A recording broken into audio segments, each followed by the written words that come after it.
Episode തുടക്കത്തിൽ നമ്മൾ കാണുന്നത് കേഴ്സിംഗ് ചെയ്യപ്പെട്ട ആസ്തയുടെ കൈ ശരിയാക്കാൻ വേണ്ടി ഫെൻഡറിൽ നോയൽ ഒരാളുടെ അടുത്തോട്ട് പോകുന്നതാണ്. ഫാൻസൽ ഗൂഗർ എന്ന അയാളുടെ ഭാര്യ അവർക്കൊരു സ്ഥലം പറഞ്ഞു കൊടുക്കുന്നു. ഞാൻ ജനിച്ച നാടാണ് മന്ത്രവാദിനികളുടെ ഫോറസ്റ്റ്. ക്യൂൻ ഓഫ് വിച്ചസിന്റെ കയ്യിലുള്ള മാജിക് അതൊരു പക്ഷേ നമ്മളെ സഹായിച്ചേക്കും. പിന്നീട് നമ്മൾ കാണുന്നത് ഈ കാര്യം നേരത്തെ തന്നെ മനസ്സിലാക്കിയ വെനസ ക്യൂൻ ഓഫ് വിച്ചസിനെ കാണാൻ വേണ്ടി ആ കാട്ടിലോട്ട് വരുന്നതാണ്. അവൾ ജനിച്ചു വളർന്ന കാടായതുകൊണ്ട് അവിടെ ചെന്ന് ഡോർ തുറക്കാൻ പറയുവാണ് വെനസ. പെട്ടെന്നാണ് ഒരുപാട് കാക്കകൾ വന്ന് അവളെ അവിടെ നിന്ന് കൊണ്ടുപോകുന്നത്. ഈ മന്ത്രവാദിനികളുടെ കാട് സ്ഥിതി ചെയ്യുന്നത് ക്ലോവർ കിണ്ടത്തിന്റെ ഈസ്റ്റ് ഭാഗത്തും ഡയമണ്ട് കിണ്ടത്തിന്റെ അതിർത്തിക്ക് സമീപവുമാണ്. അതുമാത്രമല്ല ഒരു രാജ്യത്തിന്റെ ഭാഗമല്ലാത്ത ഒരു സ്വതന്ത്ര സ്ഥലമാണ് വിച്ചസ് ഫോറസ്റ്റ്. എക്സ് സ്പിരിറ്റ് പോലെയുള്ള മാജിക് ഒക്കെ നന്നായിട്ട് ഉപയോഗിക്കാൻ അറിയുന്ന സ്ത്രീകളാണ് അവിടെ താമസിക്കുന്നത്. അവരെ വിളിക്കുന്ന മറ്റൊരു പേരാണ് വിച്ചസ്. സോ സ്ത്രീകളെന്ന് കേട്ടതും ഫിൻഡറിന്റെ മനസ്സിൽ ഒരു ലഡ്ഡു പൊട്ടുന്നു. നീ ചിന്തിക്കുന്നത് ആ വിച്ചസിനെ പറ്റിയാണോ? എന്നാ ആ വെള്ളം അങ്ങ് മാറ്റി വെച്ചേക്ക്. എല്ലാ ആണുങ്ങൾക്കും അങ്ങോട്ട് പ്രവേശനമില്ല. അപ്പോഴാണ് അവൻ ആ കാര്യം ആലോചിക്കുന്നത്. വെനസയും ഒരു വിച്ചാണല്ലോ. ആസ്തയുടെ കൈ ശരിയാക്കാൻ രാജ്ഞിയോട് പറയാൻ വേണ്ടി അവൾ ചിലപ്പോൾ പോയിട്ടുണ്ടാകും. അവരുടെ നിയമപ്രകാരം അവിടെയുള്ളവർ അവിടെ മാത്രമേ ജീവിക്കാൻ പാടൂ. എന്നെയും വെനസയൊക്കെ പോലെയുള്ള വിച്ചസ് അവിടെ നിന്നും പുറത്തു പോയവരാണ്. തിരിച്ചു പോകുന്നത് അത്ര സിമ്പിൾ ആയിട്ടുള്ള കാര്യമല്ല. എന്നാലും എന്റെ സെല്ലിനെ വിട്ട് ഞാൻ ഇനി എങ്ങനെ അങ്ങോട്ട് തിരിച്ചു പോകും? എന്നെ കൊണ്ട് അതിന് സാധിക്കില്ല എന്ന് പറഞ്ഞ് അവൾ അവരെ കെട്ടിപ്പിടിക്കുന്നു. അവരുടെ സ്നേഹം കണ്ട് ഫിൻഡൽ അവിടെ നിന്നും കരഞ്ഞുകൊണ്ടിരിക്കുന്നു. ശരി, നമുക്ക് കാര്യത്തിലോട്ട് വരാം എന്ന് പറയുവാണ് നോയൽ. വെനസ കാട്ടിലോട്ട് തിരിച്ചു പോയിട്ടുണ്ടെങ്കിൽ തീർച്ചയായിട്ടും അത് വലിയൊരു അപകടമായിരിക്കും. അവളെപ്പറ്റി കൂടുതൽ കാര്യങ്ങളൊന്നും എനിക്ക് അറിയില്ലെങ്കിലും രാജ്ഞിക്ക് വളരെ പ്രധാനപ്പെട്ട ഒരാളായിരുന്നു വെനസ എന്ന് എനിക്ക് തോന്നുന്നു. കേട്ടതൊക്കെ വെച്ച് നോക്കുമ്പോ ഒരു പ്രാവശ്യം അവൾ ആ കാട്ടിലെത്തിയ പിന്നെ അവളെ കൊണ്ട് തിരിച്ചു വരാൻ സാധിക്കില്ല. ശരിക്കും പറയുവാണെങ്കിൽ ഉള്ളതിലും വെച്ച് വളരെ പവർഫുൾ ആയിട്ടുള്ള ഒരാളാണ് ക്യൂൻ ഓഫ് വിച്ചസ്. ഡയമണ്ട് കിണ്ടത്തിന് പോലും അവളെ എതിർക്കാൻ സാധിക്കില്ല. അവരുമായിട്ട് നിങ്ങൾക്ക് അത്ര പെട്ടെന്ന് സംസാരിക്കാൻ പറ്റുമോന്നോ എനിക്ക് തോന്നുന്നില്ല. നിങ്ങൾക്ക് അങ്ങോട്ട് പോവാൻ വല്ല പ്ലാനും ഉണ്ടെങ്കിൽ ഞാനിത് പറഞ്ഞേ പറ്റൂ. അങ്ങോട്ട് പോയാ പിന്നെ ജീവനോടെ തിരിച്ചു വരാൻ സാധിക്കില്ല. ഇല്ല, ഞങ്ങൾ പോകും. അങ്ങോട്ട് പോയാ ആസ്തയുടെ കൈ ശരിയാവുമെങ്കിൽ തീർച്ചയായിട്ടും ഞങ്ങൾ അങ്ങോട്ട് പോയിരിക്കും. പക്ഷെ എന്തൊക്കെ പറഞ്ഞാലും അങ്ങോട്ട് എങ്ങനെ പോവുമെന്ന് ഇവർക്ക് അറിയാൻ പാടില്ല. ഞാൻ നിങ്ങളെ അങ്ങോട്ട് കൊണ്ടുപോകാം എന്ന് ഡൊമിന അവരോട് പറയുന്നു. എന്റെ പെണ്ണിന്റെ മേളിൽ കൈവെക്കാൻ ഞാൻ ഒരുത്തനെ അനുവദിക്കില്ല. ആസ്ത എപ്പോഴും എന്നെ സഹായിച്ചിട്ടേ ഉള്ളൂ. എനിക്ക് അവനെ സഹായിക്കാൻ ഒരു അവസരം കിട്ടുമെങ്കിൽ ഞാനും നിങ്ങളുടെ കൂടെ വരാം. അങ്ങനെയെങ്കിൽ ഞാനും വരും എന്ന് മറിലയും പറയുന്നു. പിന്നീട് നമ്മൾ കാണുന്നത് കൈകൊണ്ട് ട്രെയിനിങ് ചെയ്യാൻ പറ്റാത്ത ആസ്ത കാല് വളരെ സ്ട്രോങ് ആക്കിക്കൊണ്ടിരിക്കുവാണ്. ഇങ്ങനെ തന്നെ പോയാ എന്റെ കാലൊരു ഗത പോലെ ആവുമെന്നാ എനിക്ക് തോന്നുന്നേ എന്ന് പറഞ്ഞ് താഴെ കടന്ന് നിലവിളിച്ചുകൊണ്ടിരിക്കുവാണ് ആസ്ത. പെട്ടെന്നാണ് പോർട്ടൽ ഓപ്പൺ ആക്കി അങ്ങോട്ട് കുറച്ചു പേർ വരുന്നത്. തന്റെ വിൻഡ് മാജിക് ഉപയോഗിച്ച് ആസ്തയെ അവിടെ നിന്നും പൊക്കി കൊണ്ടുപോവാണ്. അങ്ങോട്ടെത്തുന്നത് വരെ മിണ്ടാണ്ടിരിക്കാൻ ആസ്തയുടെ വായും പൊത്തി പിടിച്ചാണ് അവനെ അവിടെ നിന്നും കൊണ്ടുപോകുന്നത്. പിന്നീട് നമ്മൾ കാണുന്നത് മന്ത്രവാദിനികളുടെ ക്യൂനിന്റെ മുമ്പിലെത്തുന്ന വെനസേനയാണ്. ഇൻപെർഫെക്റ്റ് വെനസ, എന്റെ എല്ലാ കണക്കുകൂട്ടലുകളും തെറ്റിച്ച് നീ അന്ന് ഈ കാട് വിട്ട് പുറത്തോട്ട് പോയി. അന്ന് നീ നിന്റെ കയ്യിലുള്ള ത്രെഡ് മാജിക് ഒരുപാടധികം ഇംപ്രൂവ് ചെയ്യുമായിരുന്നെങ്കിൽ വിധിയെ പോലും മാറ്റിമറിക്കാൻ നിന്നെ കൊണ്ട് സാധിച്ചേനെ. എല്ലാം മാറ്റിമറിക്കണമെന്ന് പറഞ്ഞ് അന്ന് നീ ഇവിടെ നിന്നും പോയത് ഒന്നിനും കൊള്ളാത്ത ഒരു സാധാരണ ടീമിലോട്ടാണ്. അതും പോരാഞ്ഞിട്ട് മാജിക് പവർ ഇല്ലാത്ത ഒരു സാധാരണ പയ്യനെ ഒരു ടീം മെമ്പർ ആയിട്ട് കാണുന്നു.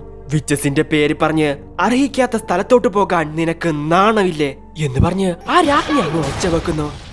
ആ ബിൽഡിങ്ങിന്റെ ഒരു ഭാഗം തന്നെ തെറിച്ചങ്ങ് പോകുന്നു. ഓ, ഈ റൂം ഇപ്പോ ഇൻപെർഫെക്റ്റ് ആയിട്ട് മാറിയല്ലോ. നിങ്ങളും ഒരു ഇൻപെർഫെക്റ്റ് ആണ്. ഞാൻ ഇങ്ങോട്ട് തിരിച്ചു വരണമെന്ന് നിങ്ങൾ ആഗ്രഹിക്കുന്നുണ്ടെങ്കിൽ എനിക്കൊരു കണ്ടീഷൻ ഉണ്ട്. ഏഷ്യൻ എക്സ് മാജിക് ഇല്ലാതാക്കാനുള്ള ആ മാജിക് അതെന്നെ പഠിപ്പിക്കണം എന്ന് വിളിച്ചു പറയുവാണ് വെനസ. നിന്റെ സ്ഥാനം എന്താണെന്ന് നീ മറന്നുപോയി വെനസ. അച്ചടക്കം എന്താണെന്ന് ഞാൻ നിന്നെ ഒരിക്കൽ കൂടി പഠിപ്പിക്കാം എന്ന് പറഞ്ഞ് അവരവരുടെ ഗ്രിമോരി പുറത്തെടുക്കുന്നു. ഇതേസമയം മന്ത്രവാദിനികളുടെ കാടിനടുത്തെത്തിയ ഫാൻസിലും മറ്റുള്ളവരും ആ കാടിനെ തന്നെ നോക്കി നിൽക്കുവാണ്. എന്ത്, വിച്ചസ് ഫോറസ്റ്റോ? നമ്മളെന്താ ഇവിടെ എന്ന് വിളിച്ചു ചോദിക്കുകയാണ് ആസ്ത. ഹേയ്, മിണ്ടാണ്ടിരിക്കുക. ഇവിടെയാണ് നമ്മൾ കൂടുതലായിട്ട് ശ്രദ്ധിക്കേണ്ടത് എന്ന് നോയൽ അവരോട് പറയുന്നു. ശ്രദ്ധിക്കണമെന്നോ? എന്ത് ശ്രദ്ധിക്കാൻ? അതല്ല, നിങ്ങളെന്തെങ്ങനെ സീരിയസ് ആയിട്ടിരിക്കുന്നേ? ഇത് വല്ല സീക്രട്ട് സ്പൈ മിഷൻ ആണോ? ഹേയ്, മിണ്ടാണ്ടിരിക്കുക എന്ന് നോയൽ അവനോട് പറയുന്നു. അതെ, മിണ്ടാണ്ടിരിക്കടാ എന്ന് എല്ലാവരും ഒരുമിച്ച് അവനോട് പറയുന്നു. ശരി ഡൊമിന, നീ എന്താ പറഞ്ഞു വന്നേ? രാജ്ഞി തന്റെ മാജിക് ഉപയോഗിച്ച് ഈ കാടിനെ മുഴുവനായിട്ടും വളഞ്ഞിട്ടുണ്ട്. അവരുടെ അനുവാദമില്ലാതെ അതിനകത്തോട്ട് വല്ല മാജിക്കും പുറപ്പെട്ടാൽ അടുത്ത നിമിഷം അവർ നമ്മളെ പിടിക്കും. ഓ, അപ്പൊ എന്റെ സ്പെഷ്യൽ മാജിക് കൊണ്ട് വലിയ ഉപകാരമൊന്നും ഇല്ല അല്ലേ? മോശമായിട്ടുള്ള ചെറിയൊരു മാജിക് ആണെങ്കിൽ പോലും അവർ അത് കണ്ടുപിടിക്കും. ഉടനെ നമ്മളെ അറ്റാക്ക് ചെയ്തില്ലെങ്കിൽ പോലും രാജ്ഞി വളരെയധികം അലേർട്ടായിട്ടായിരിക്കും ഇരിക്കുന്നത്. ഒരുപക്ഷെ നമ്മളെ അവർ പിടിച്ചു കഴിഞ്ഞാൽ എന്ത് സംഭവിക്കും? നമ്മുടെ മാജിക് പവർ നമ്മളെ ഒരു ചീസ് പോലെ ആക്കി മാറ്റും. എന്ന് ഇതോ കേട്ടിട്ട് ആസ്തയ്ക്ക് ഒന്നും തന്നെ മനസ്സിലാവുന്നില്ല. എന്റെ കൈ മാജിക് പവർ ഇല്ലല്ലോ, അപ്പൊ ഞാൻ രക്ഷപ്പെടും, മിണ്ടാണ്ടിരിക്കടാ എന്ന് വീണ്ടും അവർ വിളിച്ച് പറയുന്നു. ശരി, കാര്യങ്ങളൊക്കെ ഇങ്ങനെയാണെങ്കിൽ പിന്നെ നമ്മൾ എങ്ങനെ അതിന്റെ അകത്തോട്ട് പോകും എന്ന് ചോദിക്കുകയാണ് ഫിൻഡ്രൽ. അതിനെന്റെ കയ്യിൽ ഒരു മാർഗമുണ്ട്. ഇതാണ് വാനിഷ് ഷാൾ. ഇതുപയോഗിച്ച് നമ്മുടെ ബോഡി ഇൻവിസിബിൾ ആക്കാൻ നമ്മളെ കൊണ്ട് സാധിക്കും. ഒന്ന് മേടിച്ചാ മറ്റൊന്ന് ഫ്രീ ആണെന്ന് പറഞ്ഞതുകൊണ്ട് മാർക്കറ്റിൽ നിന്നും ഞാൻ ഇത് പിശുക്കി മേടിച്ചതാ എന്ന് പറയുവാണ് ഡൊമിന. ശരി, ഇനി എന്തിനാ നമ്മൾ സമയം വേസ്റ്റ് ചെയ്യുന്നത്, നമുക്ക് പോകാം എന്ന് പറഞ്ഞ് അവരവിടെ നിന്നും പോകുന്നു. ഇതേ സമയമാണ് നമ്മൾ ആ കാഴ്ച കാണുന്നത്. ആരോ ഒരാൾ അവരെ അവിടെ നിരീക്ഷിച്ചുകൊണ്ടിരിക്കുന്നുണ്ട്. മനുഷ്യർ നീചരാണ്, അവർ ഞങ്ങളെ വേദനിപ്പിച്ചു, ഞങ്ങളിൽ നിന്നും എല്ലാം അവരെടുത്തു എന്ന് പറഞ്ഞ് ഒരു ജീവിയെ കളിപ്പിച്ചുകൊണ്ടിരിക്കുകയാണ് ഫാന. അപ്പോഴാണ് ബ്ലാക്ക് ബുള്ളിനെ നിരീക്ഷിച്ചുകൊണ്ടിരുന്ന അയാൾ അങ്ങോട്ട് വരുന്നത്. ബ്ലാക്ക് ബുൾസ് എന്തൊക്കെയോ പ്ലാൻ ചെയ്യുന്നുണ്ട്. ലിച്ചിനെ വേദനിപ്പിച്ചതിനും വെട്ടോയെ ഇല്ലാതാക്കിയതിനും ഞാൻ അവരോട് പ്രതികാരം ചെയ്യും എന്ന് പറയാണ് ഫാന. ഇതേ സമയമാണ് വാനിഷ് ഷാൾ ഉപയോഗിച്ച് ആ മന്ത്രവാദിനികൾ താമസിക്കുന്ന ഫോറസ്റ്റിലൂടെ ആ ക്യൂനിനെ കാണാൻ വേണ്ടി അവർ പോകുന്നത്. അവരുടെ കയ്യിൽ 2 ഷാൾ മാത്രം ഉള്ളത് കൊണ്ട് അവർ 6 പേരും 2 ബ്രൂമിലായിട്ടാണ് മുന്നോട്ട് പോകുന്നത്. ഒന്ന് ശ്വാസം പോലും വിടാൻ പറ്റാതെ ഇടുങ്ങി ഞെരുങ്ങി പോകുന്ന ഫിൻഡ്രൽ അവിടെ ഒരു പെൺകുട്ടിയെ കാണുന്നു. എപ്പോഴത്തെയും പോലെ അവളെ ഫ്ലൈറ്റിംഗ് ചെയ്യാൻ വാ തുറന്ന സമയത്താണ് അവരിപ്പോ ഒളിച്ചും പാത്തുമാണ് പോകുന്നത് എന്നുള്ള കാര്യം അവൻ മനസ്സിലാക്കുന്നത്.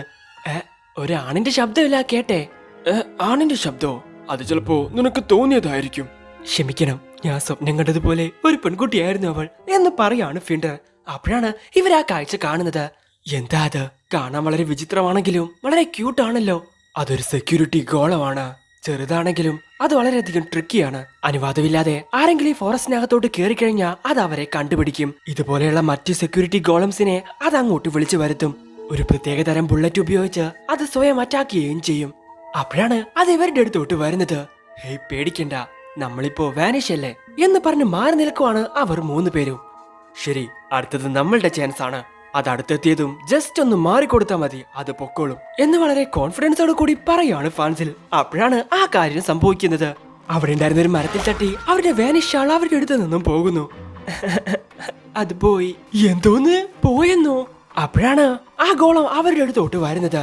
ഹേയ്, എന്തൊക്കെയുണ്ട്, സുഖം തന്നെയല്ലേ? ഇന്ന് ഏതെങ്കിലും കള്ളന്മാരെ കണ്ടുപിടിച്ചോ എന്ന് ആസ്തയും ഫിൻഡ്രലും അതിനോട് ചോദിക്കുന്നു. ഹേയ് ഗോഗ്ലി എന്നും പറഞ്ഞുകൊണ്ട് എല്ലാ ഗാർഡ്സിനെയും അത് അങ്ങോട്ട് വിളിച്ചു കൊണ്ടുവരുന്നു. പെട്ടെന്നാണ് ഒരു തരം ഫ്ലെയിം ബോൾസ് വെച്ച് അതിവരെ അറ്റാക്ക് ചെയ്യുന്നത്. ഇത് കണ്ട് പേടിച്ചു പോയവർ അവിടെ നിന്ന് രക്ഷപ്പെടാൻ വേണ്ടി ശ്രമിക്കുന്നു. അപ്പോഴാണ് അവിടെ മറിഞ്ഞു നിന്നിരുന്ന നോയലിന്റെയും മറ്റുള്ളവരുടെയും മേലുള്ള ക്ലോത്ത് അവർ അങ്ങ് മാറ്റുന്നത്. സോ ഇവരെ കൂടെ കണ്ട സമയത്ത് ആ ഗോളൻസ് എല്ലാവരും ഇവരെ അറ്റാക്ക് ചെയ്യാൻ വേണ്ടി ശ്രമിക്കുന്നു. നിങ്ങൾ എന്തൊക്കെയായി കാണിക്കുന്ന കളവാ, ഇനി നമ്മൾ എന്ത് ചെയ്യും എന്ന് വിളിച്ചു ചോദിക്കുകയാണ് ആസ്ത. എന്നോട് ക്ഷമിക്കൂ, ഞാൻ വേണമെന്ന് വെച്ച് ചെയ്തതല്ല. ഇതേ സമയമാണ് കാട്ടിലുണ്ടായിരുന്ന വിച്ചസ് എല്ലാം ഇവരെ കാണുന്നത്. ഇനിങ്ങനെ ഓടിയിട്ട് കാര്യമില്ല, പെട്ടെന്ന് തന്നെ രാജ്ഞി താമസിക്കുന്ന ഡോർ നമ്മൾ തുറക്കണം. ശരി, എന്റെ സ്പെഷ്യൽ മാജിക് ഉപയോഗിച്ച് ഞാൻ ഷോർട്ട് കട്ട് ഉണ്ടാക്കാം എന്ന് പറഞ്ഞ് ആ ഗോളത്തിന്റെ കാലിൽ നിന്ന് രക്ഷപ്പെടാൻ ശ്രമിക്കുകയാണ് ഫിൻഡ്രൽ. അങ്ങനെ ഇവർ മുന്നോട്ട് പോകുന്ന സമയത്താണ് ഡൊമിനിയുടെ കൂടെ വന്ന ബോയ്സിനെ കാണുന്നില്ല. ഇവരിത് എവിടെ പോയടാ എന്ന് പറഞ്ഞ് നോക്കുന്ന സമയത്താണ് അവിടെയുള്ള ഗേൾസിനെല്ലാം ഫിൻഡ്രൽ ലവ് ലെറ്റർ കൊടുക്കുന്നത്. എന്നെ എത്രയൊക്കെ പ്രപ്പോസ് ചെയ്തിട്ടും അവന്റെ പ്രപ്പോസൽ ആരും തന്നെ മൈൻഡ് പോലും ചെയ്യുന്നില്ല. അങ്ങനെ അവരുടെ കയ്യിൽ നിന്ന് അടിയൊക്കെ മേടിച്ച് വീണ്ടും മുന്നോട്ട് തന്നെ അവർ പോയി കൊണ്ടിരിക്കുകയാണ്. അപ്പോഴാണ് അവർ ആ കാര്യം ശ്രദ്ധിക്കുന്നത്. അവിടെ ഉണ്ടായിരുന്ന സെക്യൂരിറ്റി ഗോളംസ് അവരെ മുഴുവനായിട്ടും വളഞ്ഞിരിക്കുന്നു. അപ്പോഴാണ് അവിടെ ഒരു സ്മോക്ക് പോലെയുള്ള ഒരു സാധനം ക്രിയേറ്റ് ആവുന്നത്.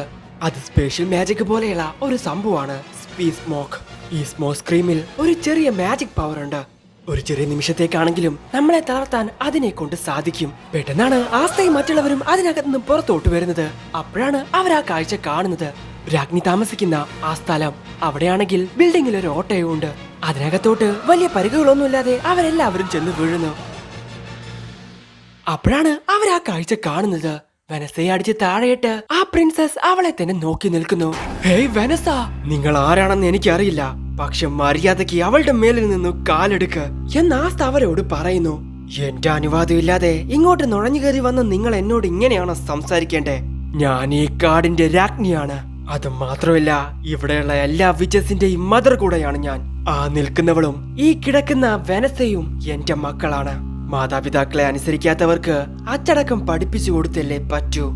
ഇതെന്റെ ഫാമിലി മാറ്ററാണ്. പുറത്തുനിന്നും വന്നവർ ഇതിൽ ഇടപെടണ്ട. എന്റെ പെൺകുട്ടികളോട് എന്റെ ഇഷ്ടം പോലെ പെരുമാറാൻ എനിക്ക് അധികാരമുണ്ട്. നീ ഒരു മന്ത്രവാദിനിയാണെന്നുള്ളത് എനിക്കൊരു പ്രശ്നമല്ല എന്ന് കരുതി നരകം ഒരിക്കലും ചോദിച്ചു വാങ്ങരുത്. നീ അവളുടെ മദർ ആണെങ്കിലും സിസ്റ്റർ ആണെങ്കിലും എന്ത് തേങ്ങയാണെങ്കിലും മര്യാദയ്ക്ക് അവളുടെ മുകളിൽ നിന്ന് കാലെടുക്കടി എന്നും പറഞ്ഞ ആസ്ത അവൾക്ക് നേരെ ഓടുന്നു. പെട്ടെന്നാണ് ഫിൻഡ്രൽ ഒരു പോർട്ടൽ ഓപ്പൺ ആക്കി അവളുടെ പുറകിലൂടെ ആസ്തയെ കൊണ്ടുവരുന്നത്. ഇൻപെർഫെക്റ്റ് എന്ന് പറഞ്ഞ് തന്റെ കാക്കുകളെ ഉപയോഗിച്ച് അവൾ അത് തടയുന്നു. എന്താ ഇത്? നിന്റെ കയ്യിൽ മാജിക് ഒന്നുമില്ലേ? ശരിയാണ്, എന്റെ കയ്യിൽ മാജിക് പവർ ഇല്ല. പക്ഷേ സ്വന്തം കുടുംബത്തെ ചവിട്ടിത്താത്തുന്നവരെക്കാളും ഞാൻ എപ്പോഴും മികച്ചതാണ് എന്ന് ആസ്ത അവരോട് പറയുന്നു. എന്തുകൊണ്ടാണ് സ്വന്തം ജീവൻ പോലും പണയം വെച്ച് നിങ്ങളെപ്പോലെയുള്ള ചവറ്റുകൊട്ടകളെ ശരിയാക്കാൻ ഇവൾ ശ്രമിക്കുന്നതെന്ന് എനിക്ക് മനസ്സിലാവുന്നില്ല. നിന്റെ കൈ ശരിയാക്കി തരുന്നതിന് പകരം എന്റെ അടിമയായിട്ട് ഇവളുടെ ബാക്കിയുള്ള ജീവിതം ഇവിടെ ചെലവഴിക്കുമെന്ന് ഇവൾ എന്നോട് പറഞ്ഞു. ഇത് കേട്ട് ആസ്തയെ കൊണ്ട് വിശ്വസിക്കാൻ സാധിക്കുന്നില്ല. മിസ് വെനസ, ഇല്ല വെയിറ്റ്, നിങ്ങളും അതിനു വേണ്ടിയിട്ടാണോ വന്നത് എന്ന് മറ്റുള്ളവരോട് ചോദിക്കുകയാണ് ആസ്ത. എന്തെങ്കിലും ഒരിക്കൽ നീ വിസർക്കിംഗ് ആവുമെന്ന് നീ എന്നോട് പറഞ്ഞില്ലേ? ആ സ്വപ്നം നീ നിറവേറ്റണമെന്ന് ഞാൻ ആഗ്രഹിക്കുന്നു. അതെ, ഞാനും ആഗ്രഹിക്കുന്നു. ആളുകൾ നിന്നെ പരിഹസിക്കുമ്പോഴും മറ്റുള്ളവരുടെ പ്രശ്നങ്ങളൊന്നും അവരുടേത് മാത്രമല്ലെന്ന് നീ അവരോട് പറയാറില്ലേ? എന്താ ഞാൻ പറഞ്ഞത് ശരിയല്ലേ നോയൽ? അതെ എന്ന് നോയലും പറയുന്നു. സോ തനിക്ക് വേണ്ടിയിട്ടാണ് അവർ ഇത്രയും കാര്യങ്ങൾ ചെയ്തതെന്ന് ആസ്തയ്ക്ക് മനസ്സിലാവുന്നു. ഇതും നിനക്ക് വേണ്ടിട്ടാ എന്ന് പറഞ്ഞ് മറില അവരെ അറ്റാക്ക് ചെയ്യുന്നു. ഓ കൊള്ളാമല്ലോ, അതിൽ നിന്ന് നീ ഒരുപക്ഷെ രക്ഷപ്പെട്ടേക്കാം. പക്ഷേ എന്ന് മറില പറയുന്ന സമയത്താണ് അവളുടെ പുറകിലൂടെ ഫാൻസിൽ തന്റെ വിൻഡ് മാജിക് ഉപയോഗിച്ച് ആസ്തയെ രക്ഷിക്കുന്നത്. വിൻഡ് ക്രിയേഷൻ മാജിക്, എംപറോർ സ്ലാഷിംഗ് വിൻസ് എന്ന് ഫാൻസിൽ പറയുന്ന സമയത്ത് അവിടെ നിന്നിരുന്ന എല്ലാവരും അവൾക്ക് നേരെ തന്റെ മാജിക് ഉപയോഗിക്കാൻ തയ്യാറാകുന്നു. മര്യാദയ്ക്ക് കാലെടുക്ക്. നിങ്ങളെ പോലെയുള്ള പുഴുക്കൾക്കൊന്നും എന്നെ ഒന്നും ചെയ്യാൻ സാധിക്കില്ല. അതുപോലെ നിങ്ങളുടെ വിധിയിൽ നിന്നും രക്ഷപ്പെടാൻ നിങ്ങളെ കൊണ്ട് കഴിയില്ല. ഇത് കണ്ടോ, ഇതുപോലെയാ ഇവിടെ നടക്കാൻ പോകുന്നേ എന്ന് പറഞ്ഞൊരു ബോളിനകത്ത് ഫ്യൂച്ചർ കാണിച്ചു കൊടുക്കുവാണ് ആ ലേഡി. പെട്ടെന്നാണ് വേറെ ആരും അങ്ങോട്ട് വരുന്നത് അവർക്ക് മനസ്സിലാവുന്നത്. ഇവർ വരുമെന്ന് എനിക്കറിയാമായിരുന്നു, പക്ഷേ പ്രത്യക്ഷപ്പെടാൻ ഇതുപോലൊരു സമയം തെരഞ്ഞെടുക്കുമെന്ന് ഞാൻ വിചാരിച്ചില്ല. The eye of the midnight sun.